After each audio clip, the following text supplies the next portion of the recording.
Бүгінгі біздің сабағымыздың тақырыбы растрлық суреттерді өңдеу. Жалпы PaintNet графикалық редактор жайлы біз өтіп жатырмыз. Ол бізде растрлық графиканың редакторы болып табылады. PaintNet графикалық редакторында жұмыс жасауымыз үшін алдымен файл создать дейтін командаларды орындаймыз.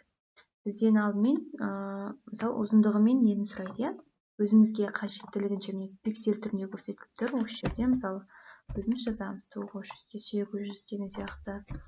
Мен осылай етіп алдым да окей батырмасын басамын.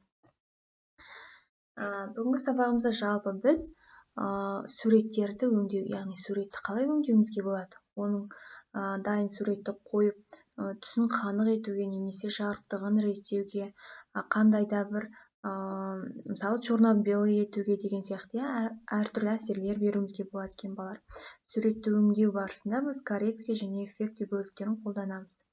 Жалпы презентация жасау барысында немесе кез келген уақытта бізге суреттер қажет болуы мүмкін, және де ол суреттерге бізге белгілі бір жерлер ұнамай қалса, біз оларды эффектілер беріп өзгертуімізге немесе түстерін реттеуімізге, қанық етуімізге болады балалар. Енді біз қазір бірінші сурет скачать етіп алайық, көшірмесін жасап алайық. Ол үшін мысалы ауаның ластануы деп жазамын да мен. Немесе Арал теңізін алайын,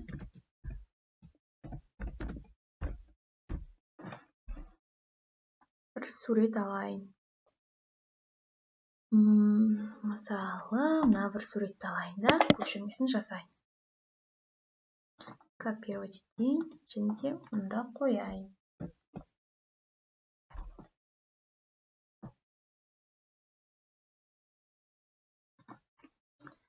Енді бұл суретке, яғни біз PaintNet графикалық редакторында біз суреттерді салумен қатар балалар, дайын суреттерді әрмен қарай өңдеуімізге де болады екен. Мысалы, коррекция бөлігіне кіріп, түстеріне байланысты реттеуімізге болады екен. Мысалы, былай деген сияқты. Және де черно-белый етуімізге болады екен. Мысалы, маған бұл керек емес. Жарық етуімізге болады, мысалы. Түстерін қанық етуімізге болады. Жалпы түстерге байланысты бізде коррекция бөлігінде. Ал егер суретімізге қандай да бір әсерлер беретін болсақ, эффект бөлігіне өтеміз. Мысалы, виньетка беруімізге болады. Немесе портрет сияқты етуімізге болады.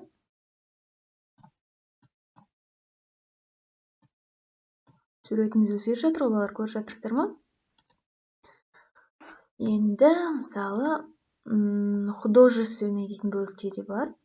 Ол бөлікте, мысалы, майлы бояумен салынған сияқты қылып етуімізге болады дайын суретімізді. Мысалы, мынаны бассақ, артымызда уже көріп жатырсыздар, майлы бояумен салынған сияқты болып тұр.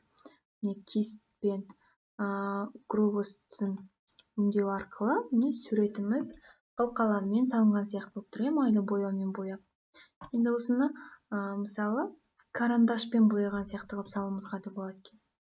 Міне диапазондарын өзгерту арқылы мынаған карандашымыздың қалыңдығын бере отырып, осылай суреттерді әрмен қарай өңдеуімізге болады екен балалар.